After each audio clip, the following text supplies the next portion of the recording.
shower thought the other day. I was thinking, because I was asked this recently, like, why did you pick dance, like, as your main identity growing up? Because let's be for real, that's what it was. Yeah. And my go-to answer has always been, and it still is, that it's because both my parents knew nothing about it.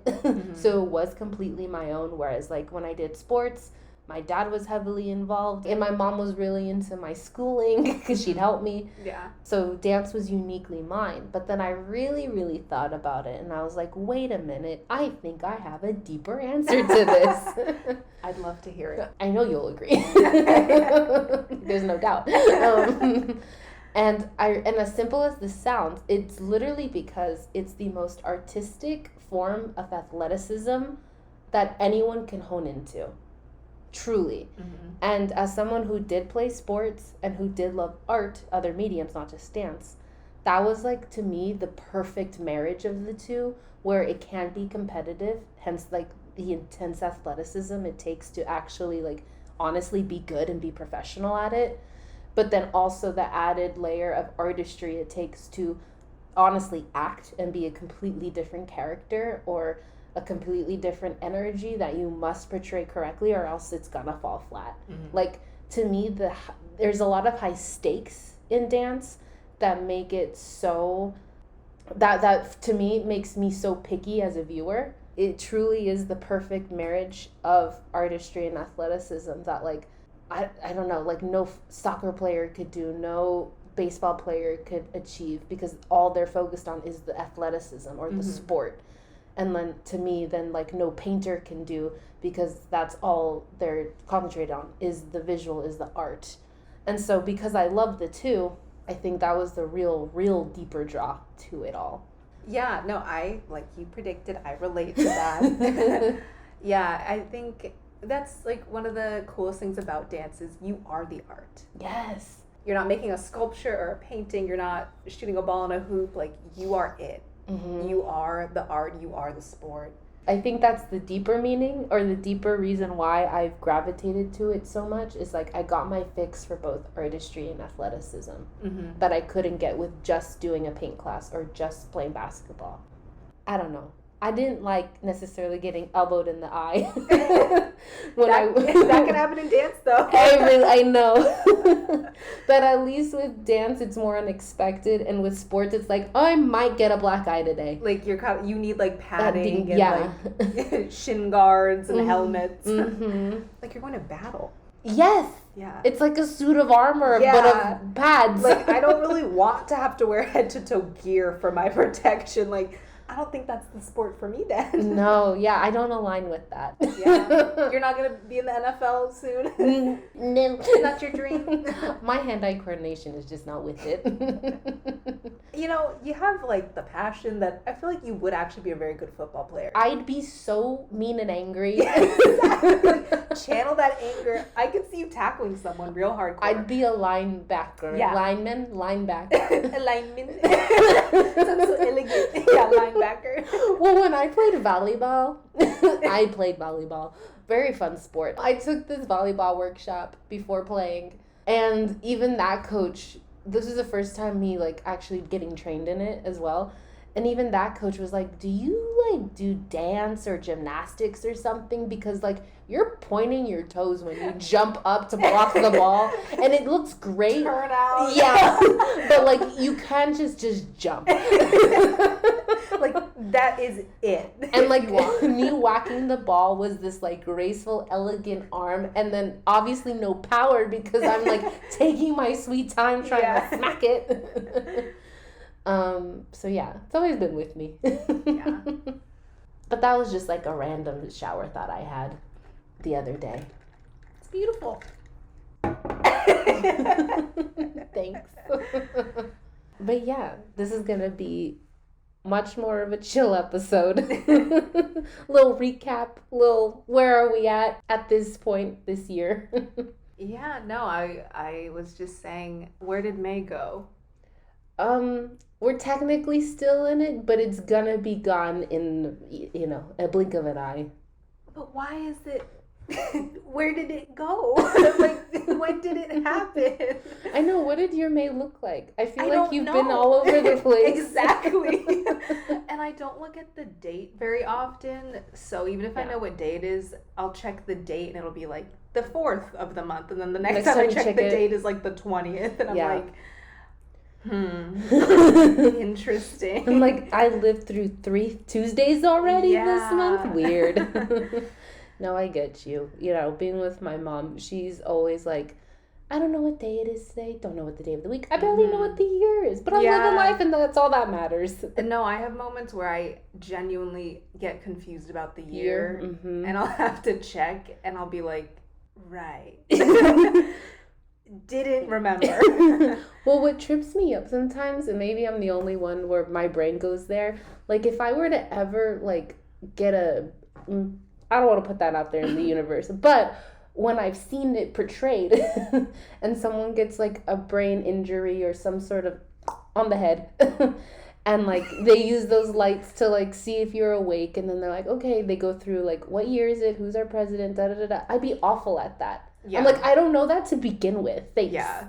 No, I forget that we have a president sometimes. I'm like, right. There's people doing things. Right. Well, I mean, we don't need to get into that. Supposedly.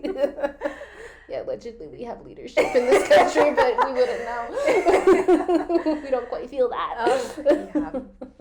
But yeah, the year, the date, the president, the season, the state, like, who knows? I usually don't. Like, where do we live? I feel that. But I feel like we've done a lot, so there's a lot to recap at this point. I feel like the year has gone by so fast already, as I've made clear with my discomfort of the date right now. But yeah, I want to recap like what we've been watching, what we've been doing, our activities, where we are with like our goals and intentions from essentially since we started this podcast at the beginning of this year up until this point. Because my gap year's coming to an end, so just extend it. I know. My gap year and a half. No, it's an exciting time. I'm really feeling like that chapter is starting to close in a very, very positive way, and I'm making room in my brain for other opportunities. So it's been a good time mentally for that, I will say. Yeah, I also feel like this is a big transitional time, and I've been trying to think about it not so much like things are ending, but it's just like I feel like I'm at a jumping off point in a lot of different areas. Things have to end for new things to start, and it feels like, I don't know, I guess spring has already started, but it feels like my spring at this moment. Yeah, I mean, we're almost to summer, which is like your season. And mine is typically, you know, dreary time. So I got a long ways to go. I turned you into a summer girl. Oh my God. What's not to love? I sweat. Like, I'm a sweater. I'm sitting here and I'm sweating.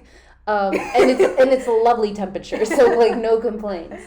But I just don't like the afterstay. It's the same reason for my not so. Yeah, find the words.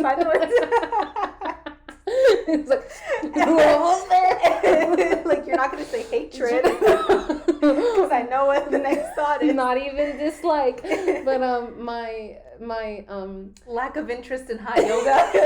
Is that what you're trying to say? That's a great line, but replace that. Yes, true, but replace that with hiking.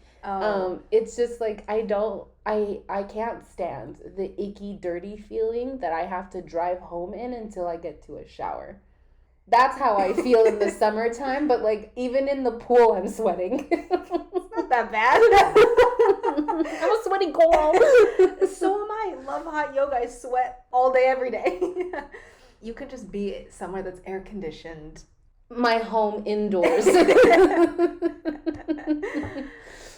With a fan blasting in my face. Pretending it's winter. Yes.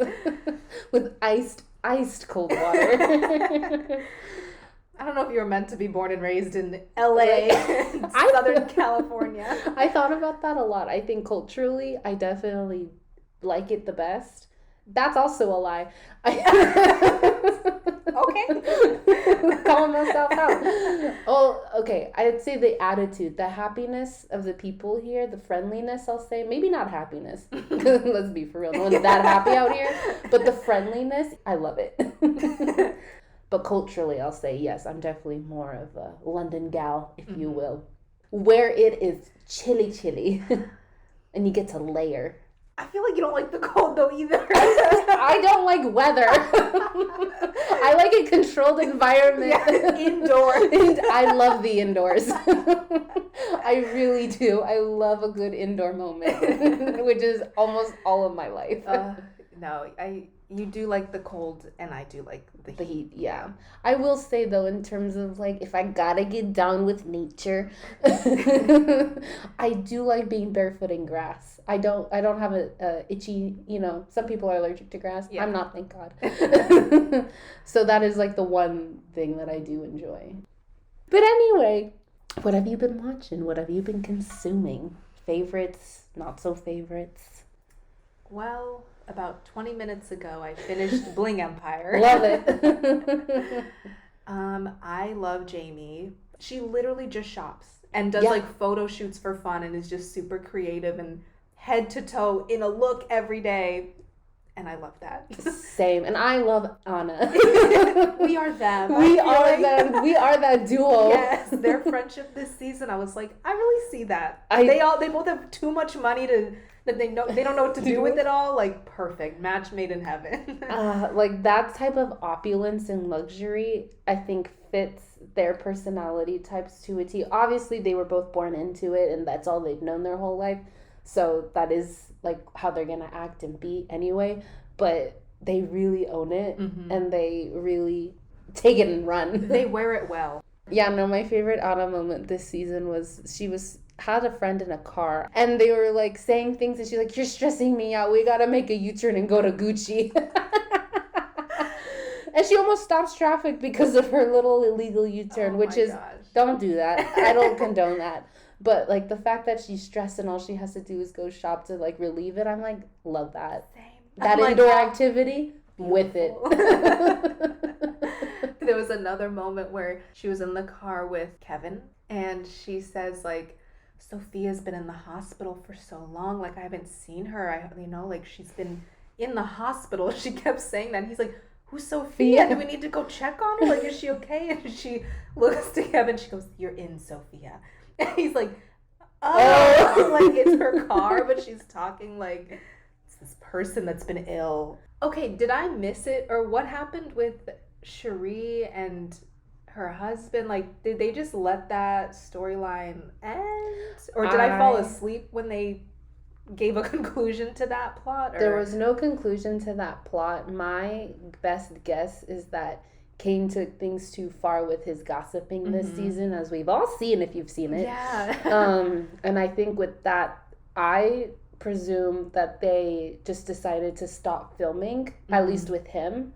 Especially because he talked about it with everybody, so now everybody knows. And so I can imagine the feeling of how uncomfortable that could be, being with people who are talking about your situation and like not coming to them about it. I think they just decided to stop filming, and I'm sure they'll come back around. Yeah, because while like the first couple episodes when they were talking about their family situation, it felt like we shouldn't be watching, or it felt like this isn't reality TV drama. This is like real family stuff that felt very uncomfortable, especially because it was never like Cherie and her husband talking who started about it. Yeah, so it felt like, I don't know if this is appropriate even for a reality TV show. Yeah. And then it just like kind of ended, which I think is good. Yeah, I mean, that new friend that came in is the one who said it, and so with that, all of the rest of them took that information and ran with it. Well, Kane did in particular, and like made it about himself, where it's like, wow, I thought we were closer than that. I'm like, this isn't about you. Yeah, if this is true, this is like a family issue. It's not like you didn't tell me. It's like, well, it's not about you. Or if they wanted to bring it up, then they bring it up. But it was like they were never even a part of the conversations about their life. So it felt very weird to watch. Exactly. So, yeah. I'm like, just show me Jamie on a shopping spree. Like, let's keep it light. Yeah. That too. I was like, They live such a glamorous life. Like, just continue showing that. Yeah. That's what this show's about. Show me your things. Yeah. Which car are you driving today? Yeah. Where are we going shopping? Take me. Yeah, literally. It's so fun to watch. I love shows like this where it's just like so over the top with luxury and like clothes and jewelry. Like, it's so satisfying to watch. Say and think what you want about who I am as a person saying this, but I only like reality TV when it highlights luxury and opulence and wealth and glamour. That I'm just like, oh, let me tap into that, because that's a sense of confidence that I always want to kind of uphold, not the bad kind of ego or materialism of it all, but literally just the confidence that you see them when they do those extravagant things. Show me what's out there. What does like money get you? Yeah, it's so entertaining. Yeah. What I also like to do when I watch Selling Sunset, I like to be on Zillow at the same time and like look at all the like insane homes and just be like, 55 million? Like, sure. I'll put an offer in the morning. Yeah, it's like real life Monopoly. I love that. Yeah. And the drama that comes with it, I'm like, I would love to know wealthy people's drama. Like, that is so funny to me, because it's usually either nothing and petty because they have all the time in the world to think of it, or it is actually like real stuff and like you get put away for fraud. So it really is like very light or like illegal. Yes. Like, there's no in between with the drama in that realm of wealth, at least on like the shows that we watch. Yeah. It's always like lighthearted or like, oh, you going to jail. Yeah. Prison. Yeah. Like, I'm rewatching Beverly Hills Housewives, and I'm at the season 7 right now where Dorit finally comes in. And like, I'm kind of changing the subject, but the outfits, the looks, not serving yet. Very tame. I'm like, that is not Dorit's season. What are we on? 12, 13? Yeah. Okay. I see where we're gonna go. I really love to see the evolution now.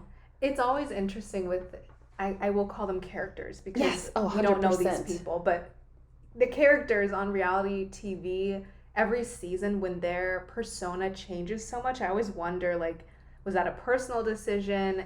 Did your people tell you to do that? Did the producers make you look like this now the whole season? Like, the transformations are always really interesting. Like, what inspired it? Are you just exploring for fun? Like, where did the inspiration really come from? Yeah, I'd love to ask their stylist that. Yeah, and I think now in reality TV especially, I'll say like Drag Race and Selling Sunset especially, and Beverly Hills Housewives, or any of the Housewives franchises, I think maybe starting 2 to 3 years ago, I really started seeing specific characters really serve looks. And I mean look after look after look, like each thing was its own moment. And I'm starting to see that as like a major trend in reality television.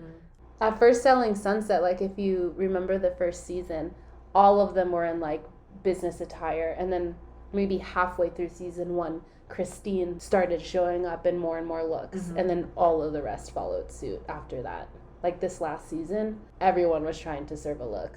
There'll be a scene where they're just like at coffee or something and they look incredible, but then I think, okay, they must have filmed more for that day. They just didn't show it, because there's no way they got that dressed up for a 30-second scene. Nope. So I'd be annoyed if I got that ready and then it's like, you only showed me in that outfit for 10 seconds. It took me hours to get ready. Like, have it be the whole episode. I look amazing.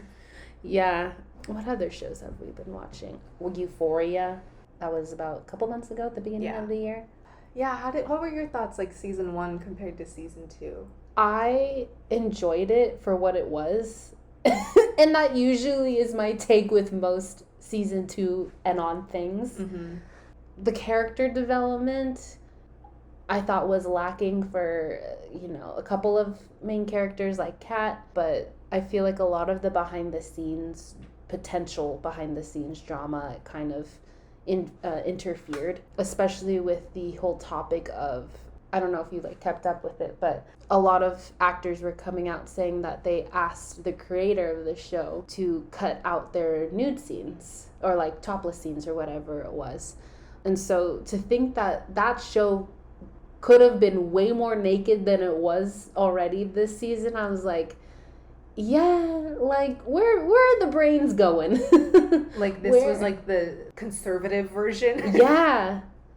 And it's about teens. It's like they aren't teens in real life, but you're Obvi. portraying high schoolers. Yeah, which I understand that the vibe of Euphoria has been and is a lot of people's experiences from high school. Whether, I doubt it's the fashion, but maybe now because everyone has access to looking good. But the partying and, you know, the active sex lives and the drinking and just the lack of school. Right.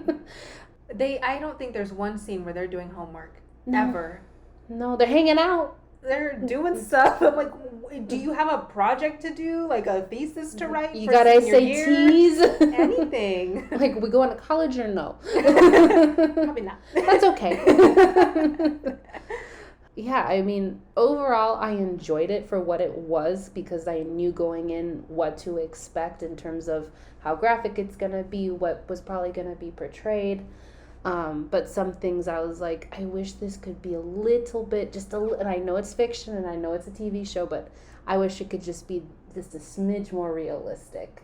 Season 1 was just so much better that it wouldn't be hard to top it, but I don't feel like it really even came close. Like season 1, I've rewatched, I think, more than I've rewatched season 2, and Same. Something about it is just like so magical, and it's called Euphoria, but I feel euphoric when I watch it. The way that it's artistically designed and shot, it's like, wow, like it feels like you're watching art. And you got that in season 2 also, but you know, whenever there's an original or like the first time you watch something, it's just more special than the sequel or whatever. But it was like more about the drama, less about the art, maybe. I agree with that. It was a lot grittier, Yeah. which again, I think it had plenty of grit the first season, but it was covered with glitter and pretty lights. And the cinematography was absolutely out of this world. It's fantastic. And not to say how it was artistically portrayed, I don't think that lessened in any way. It just was different, and I think it was a little too far of a departure from what was so great about it in season 1. They set their own bar too high almost. Yeah. It was like, you killed it the first time. Can you beat it? I don't know. Yeah, and I know I saw some interviews or read some interviews with the main makeup artist and her whole team. She's coming out with a makeup line as well. So she even said that they understand that the makeup was iconic and trend-setting, and just, you know, that's what really gravitated a lot of the girlies to it. Even myself tried out a couple of things to go out in or not. Maybe I'll wear some jewels. Yeah, it's so fun, especially for festivals. Are you kidding? It was amazing. But she even said that this second season they wanted to like tone it down a bit, and I'm like, no, tone it up even more. This time give me couture. Yeah. Not some IMG aesthetics. But yeah, it was what it was. I think I'm now just only following for where the drama's going to go and how these stories are going to unfold versus like how it's going to be portrayed. Like, I'm here for the content of what it is, not so much like how it's going to look. But the acting was pretty phenomenal.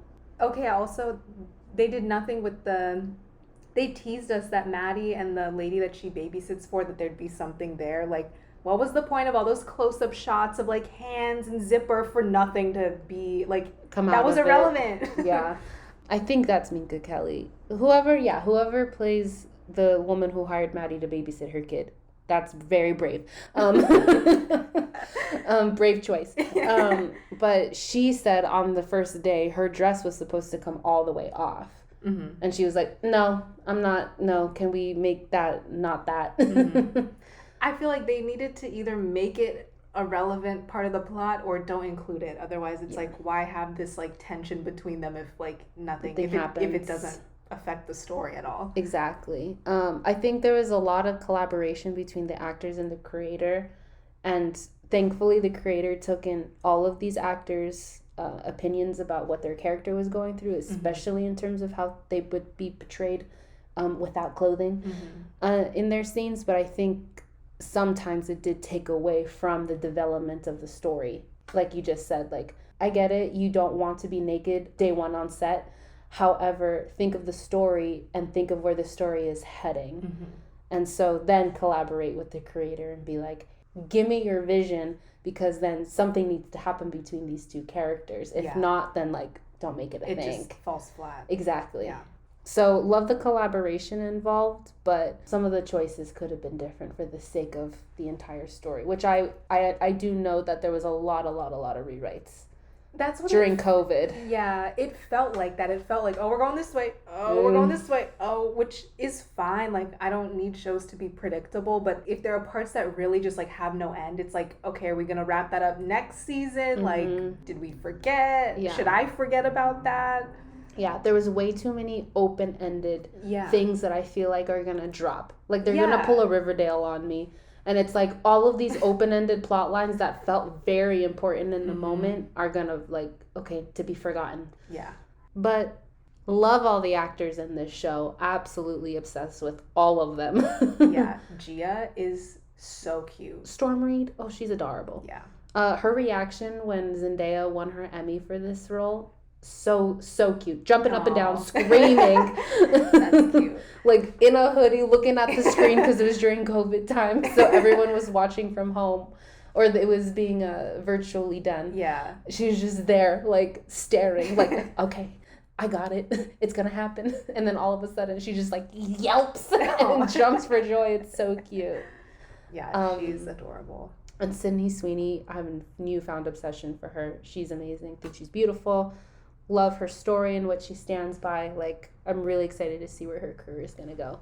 I don't remember the last time I've seen a TV show that has directly impacted aesthetics and fashion and makeup as intensely as Euphoria and as quickly. Yeah. It felt like overnight. It was like, boom, here are the new trends for the next 2-3 years based on this show. And that's so powerful. And so I just respect the show just for that, just that it clearly resonated with people enough to just take over at least like fast fashion, like the trends in that sense. The last time I saw a huge wave that impacted society like that is literally from what I can remember, 2016, 2017 internet beauty culture. And just how quickly that took, because I feel like every trend then was so quick. Like it was maybe for a month or two and then it was on to the next. And this feels like, oh wow, this is gonna stay for a minute. Yeah. But with that comes a lot of interpretation.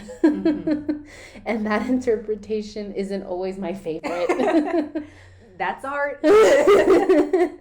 But I love how outrageous that some of those outfits and trends kind of felt and look. It became accessible for, everyday people and how they want to express themselves like that. A lot of the trends and a lot of the fashion in Euphoria, like, they're supposed to be teens, but I do see it more on like people in their 20s, which I think is more realistic. Like the stuff that Euphoria is not meant to be realistic in my opinion, especially with like what they wear and how they look. So it's interesting to see like what they call like teen fashion in the show, where I see it in the real world is like on like young adults. Yeah. Or like full grown adults. I think like literally college and up. Yeah. Like they dress, act, and look like college and older. Not to say that isn't some people's high school experience, but the fashion in general, it's so interesting to see like celebrities now take on their version of what has become from that. But yeah, it feels a little repetitive now, I will say. As with any trend. Yeah. But it never fails to make me appreciate someone who can make it uniquely for them. What I do love is that the confidence that they all have, not just with how they dress, but just who they are. When I watched it for the first time, I was like, why didn't anyone tell me you could be that confident in high school?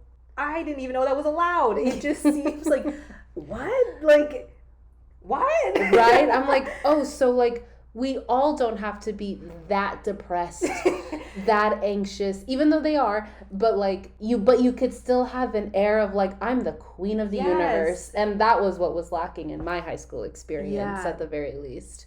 I wouldn't say that they're mature necessarily, but their level of confidence is of like grown women. Yeah. And I love it. Yeah, and not to say that may be an accurate portrayal. Again, I am not 13 right now. So who knows how that experience would be, but I think if I had that as a role model, like especially Maddie's character, my God, you cannot shake that character. I know. So good, so inspiring for that reason. I think I would have been even more of a bulldozer than I was. Getting what I want, how I want it. Just feeling that like fearlessness then. Yeah. Just an ounce of it, I think. Who knows what would have happened. But continuing on with this fashion talk, have you been keeping up with any like red carpet moments or Coachella and music festivals?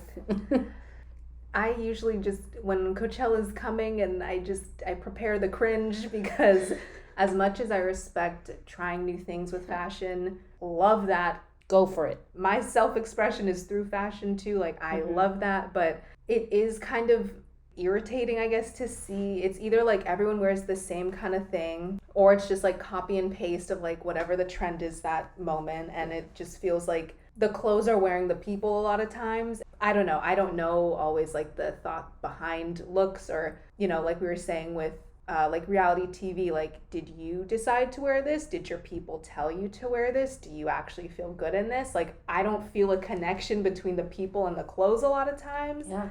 I'm saying for like influencers, celebrities, but mostly influencers, people that go there and it's like you're there for like influencer content, and like that's what you're there for.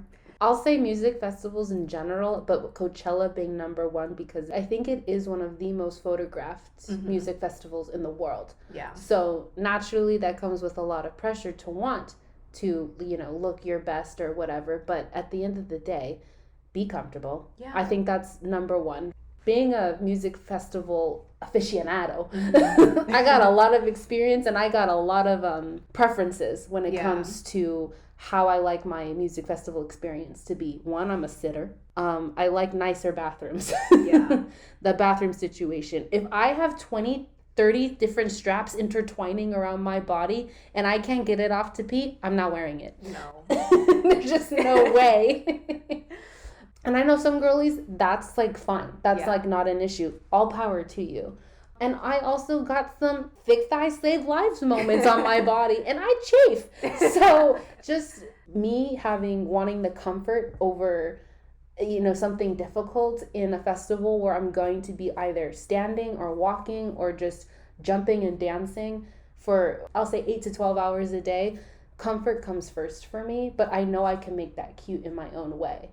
And I feel like a lot of looks I see are just not practical. And so I immediately hate it. That's where my brain goes. I'm like, if this doesn't look practical, I don't like it. Yeah. Yeah, you see things with all these parts and it's like, aren't you going to have to pee? Like, if maybe you're just taking it for the photo and then you're going to change. Oh, that's fine. Yeah. But if you plan on wearing that all day, do you know how festivals work? When influencers or just anybody who complains, like, oh, like drinks are expensive, I had to walk all this way, I had to use a porta potty, I had to do this, that. I'm like, yeah, that's what a music festival entails.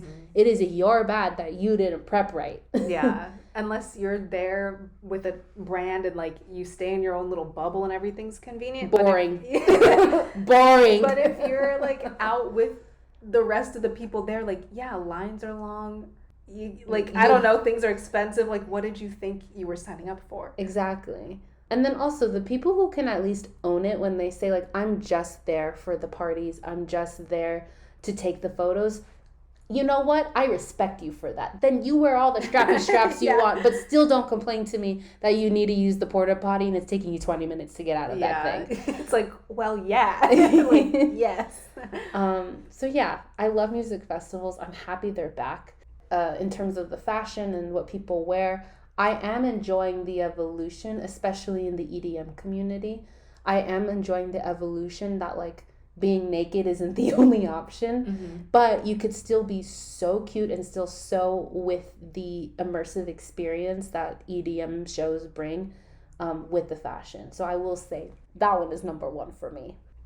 For me, it's not even so much that it's just like festival fashion or like Coachella looks that I don't like. I think I just don't connect with a lot of trends at the moment. So like whether they're wearing it at Coachella or they're wearing it to Trader Joe's, I'm like, I just don't like it. Like, has nothing to do with the person. Like, I wouldn't wear it. Yeah.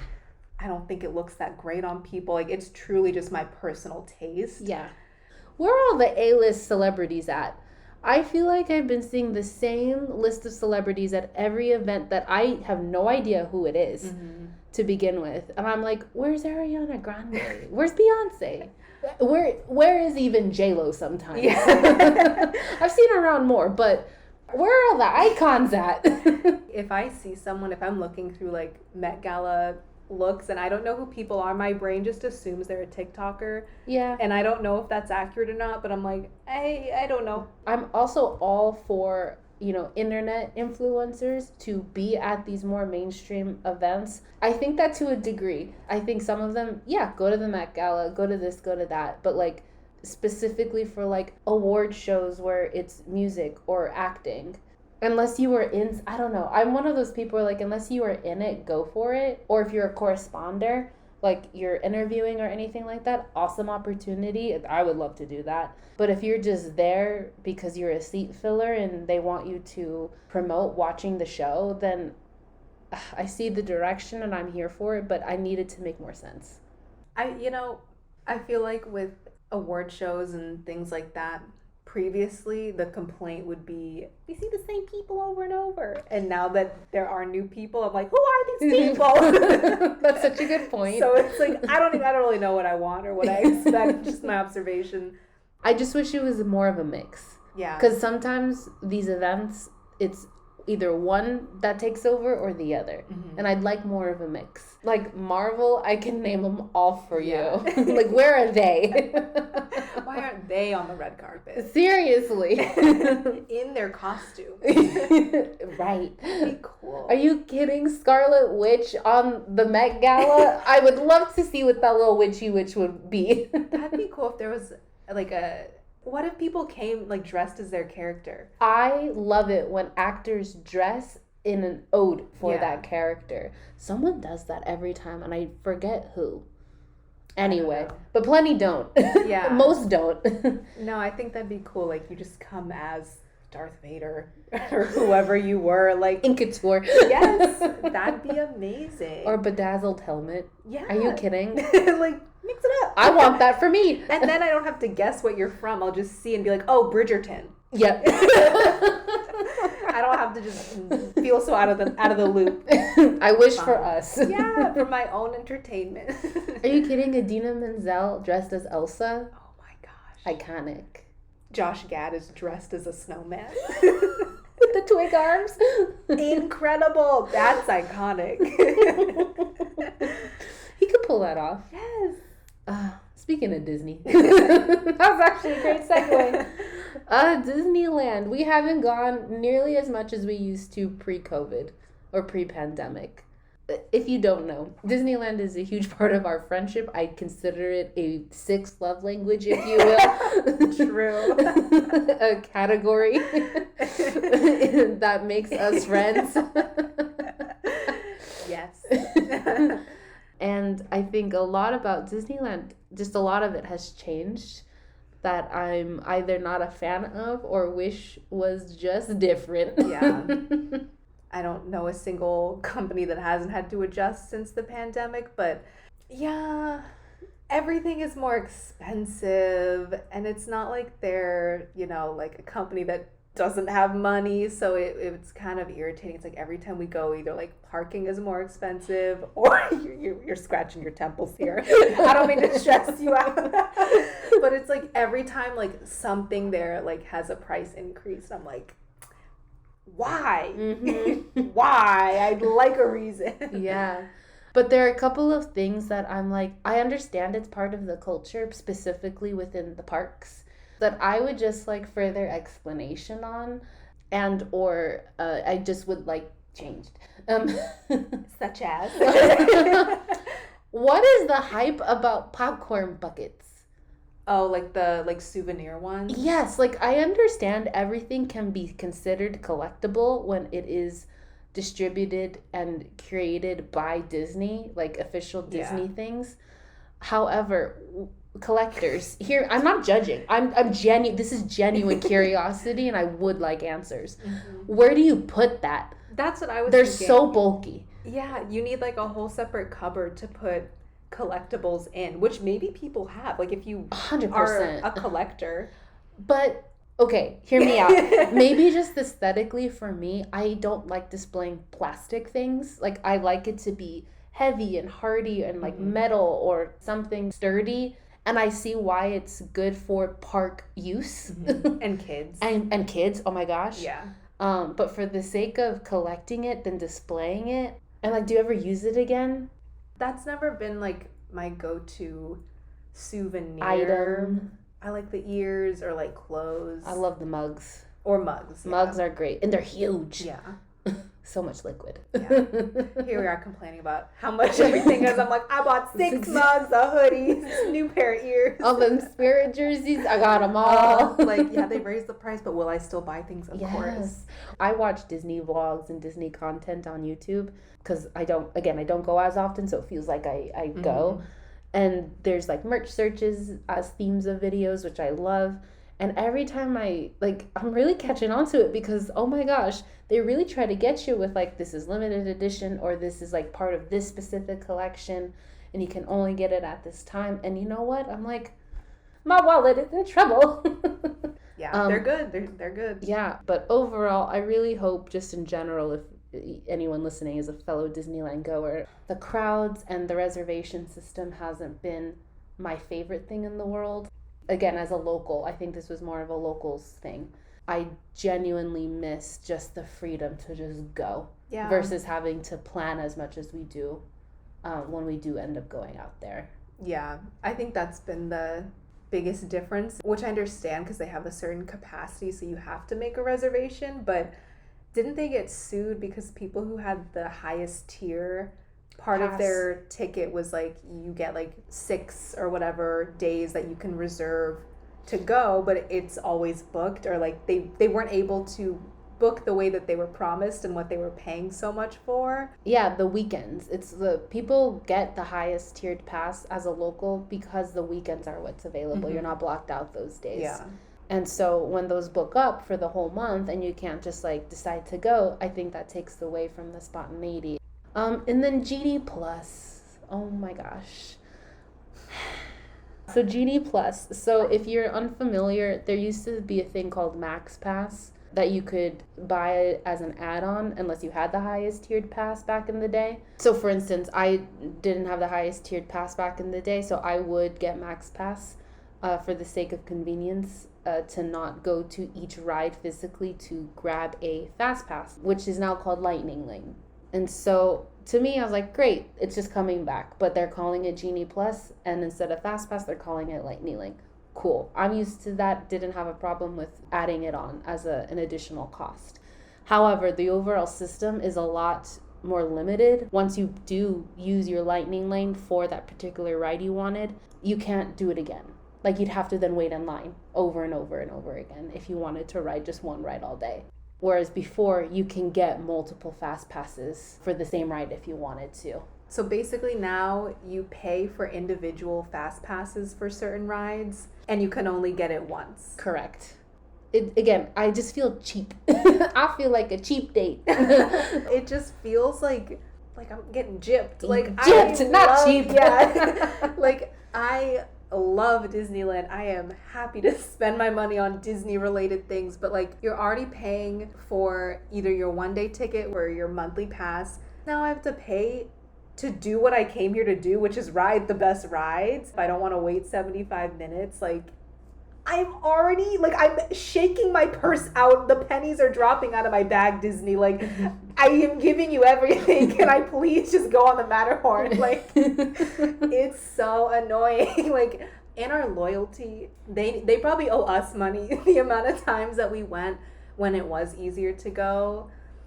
come on. At this point, it's like, are you going to pay for me to visit each land now? That's what it feels like. Yeah. I like efficiency, but the fact that you have to pay an absurd amount now for that efficiency is almost not worth it. If you have kids, if you have multiple kids, the tickets already, maybe you have to pay for hotels, but even if you don't, just to pay for everyone to get the Genie Plus passes to do all the rides, that's going to be an extra few $100s. Like, that Easy. is insane. It's not as affordable. And especially after a pandemic, people's financial situations are completely different. It's kind of unfair. And I know they're a business and their point is to make money, but it just feels like backwards of like, yeah.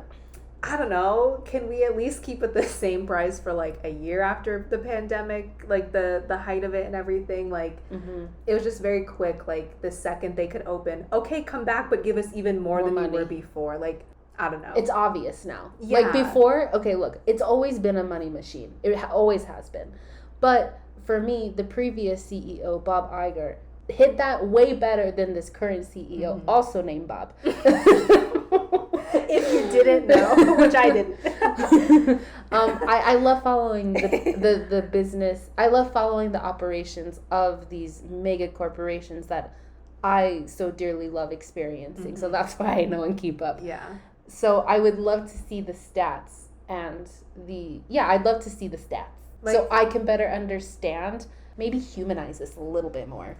Yeah, it is not hidden where they're increasing the prices of certain things, which I guess in a sense at least it's honest. At least it's like in your face that you're gonna be spending more. But my goodness, I'm just a solo person. I pay for one person and I'm like, oh, a corn dog is what? Like, and without the extra sauces. That's the thing too, the food. I do not see one buffalo chicken sandwich on any menu anymore. And those used to be my go-tos. Where did you used to get it? The Hangar Grill, I don't know, the aviation area near Soaring Over the World in California Adventure. And also the Hungry Bear Cafe. Oh my goodness. She's good. She's still so good, but she doesn't have my fave anymore. Again, a good buffalo chicken sandwich. I get the waffle fries. Those are consistently good. And the onion rings. Never had them. So good. I'm getting hungry. A lot of my go-to faves are still not back, and I really hope they'll make a resurgence. I'm sure they will. They rotate the food and they add like fun things all the time. So if they don't have that exact one, I'm sure they will make a similar one. If they don't, we can write to Bob and put in a special request for you. Bring back buffalo sauce. Anyway, that's my PSA. But yeah, outings overall, going out, socializing, that is what has fluctuated the most with me, at least, since the start of the year. Like, I had waves of how much I was going out and how much I was staying in. Yeah, it really occurred to me, like, I'm really feeling the homebody phase at this very moment. I love being at home. Currently, I'm tired a lot. And I just am happy to, like, just stay home. Like, there's a restaurant I want to go to, like, I'll just order Postmates and eat it on my couch and, like, be perfectly happy. Like, I'm not craving being out and about these days. Yeah, I'd say, like, if I had to break it down, like, January, February very much felt like my resting reset months. And then March, as soon as my birthday hit, even though that was the end of the month, but even gearing up for that, I was like, okay, I feel the tingle. I feel the tingly tingles. Yeah, like the engine's revving. Yep. And ever since then, the pace has fluctuated a little bit, but nonetheless, I am, like, more out and social these days than not, and I really like it. I know it's, like, the complete opposite of what you're doing now. I love the honesty on both ends here.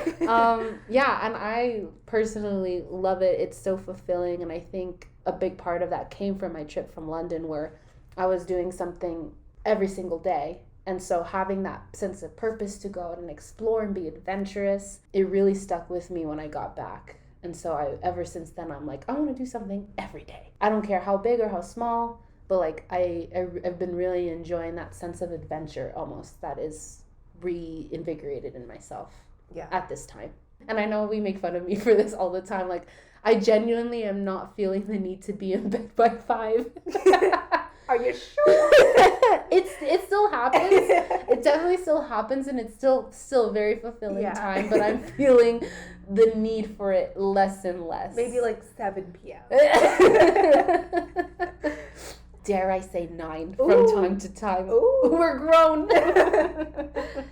Yeah, I think because things have been so busy, so now I want the opposite. I feel like a year has happened in just these first few months of the year.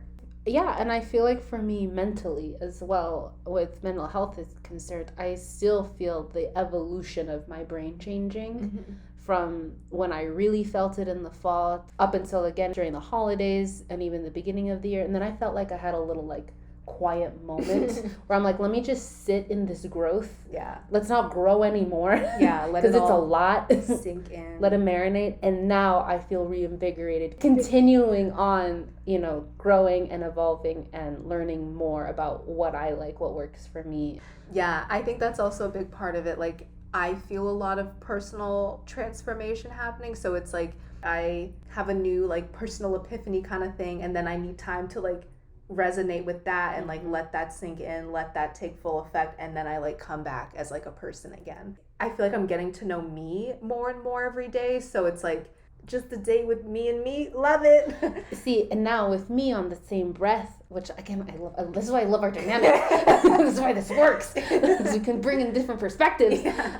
Same breath, but the opposite with me. I want to then now explore what this new me is with other people socially. I'm like, I'm mad. Who is she? Yeah. Hello. How do you? Yeah, again, so for me, I'm like, wait, I want to continue to explore my communication and how I articulate things and what my actual opinions are in discussion with another person. So for me, I think that's aided in where I'm at with my own evolution as well. And I think that's why it feels like a new chapter, because again, as people come in and out of my life, there's always something to take away from it. And now I'm like, okay, who am I now going forward after this experience? And I'm like, I need to interact with people to understand that. Like, let's test it. Yeah. Let's put the new me in the world. I love a good experiment. I really do. Because for me, if I sit with it all day long with just me, I love that. Again, very fulfilling. Don't take that away. But I'm just the person who needs less of that. And I'm right into like, let's experience. Yeah. And yeah, just to wrap this up, where are you at, if you are anywhere? Because I'm not. With maybe any goals or intentions that you set at either the beginning of the year or just whenever you've last thought about it. I don't know. I think every day, cheesy, but like every day is something new. Every day is a step on the path of life. Like, I don't know. I don't think I have like any... I mean, I have like goals like for our podcast and like where I want stuff to go and all of that, but I too am not a New Year's resolution person. I do that as if New Year's is my birthday, because I like to go by my age, like in each age in that year, what would I like to experience, do, achieve.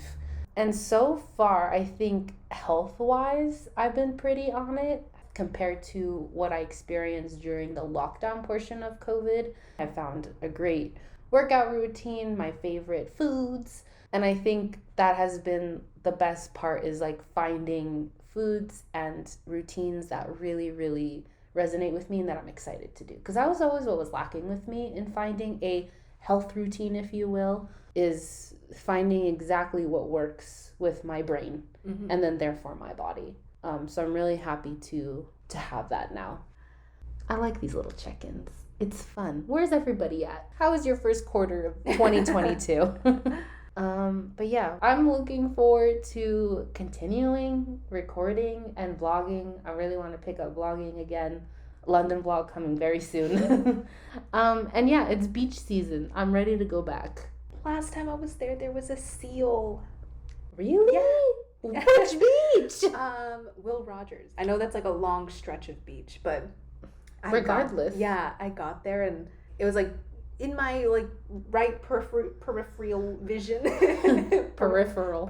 Yeah, that to the side. I saw a figure, but I was like, oh, I couldn't really tell. I thought it was a rock. Yeah. And so I like set up my stuff, and then I looked over. I was like, that's an animal, and they were so cute, and they were like, with their little fins, their little arms, like putting sand on their body and like rolling around. Oh, that's so yawning. precious. It was like, you're a puppy. Like, seals are puppies of the sea. that's what I was thinking. They were so cute. And then like the marine life safety people came and they were like taking pictures, and then they like took them, and I don't know what they do with them, like help them make sure they're healthy and everything, and then release them. Yeah, I think just to make sure that they're good, or like they're with their pack. I don't know how seals are, like what that is. Yeah. I love that too.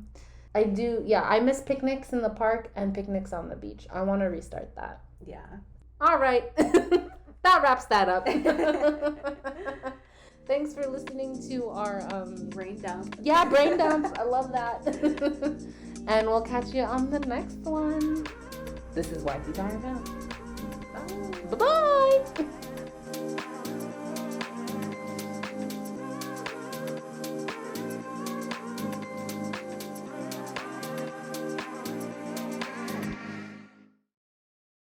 Okay. I love the honesty. Like, I think I got it, but I think I should re-say it. One more time. Bring it back. Make the saying go something else. We were so close. And then like a couple little things. That's me. Yeah.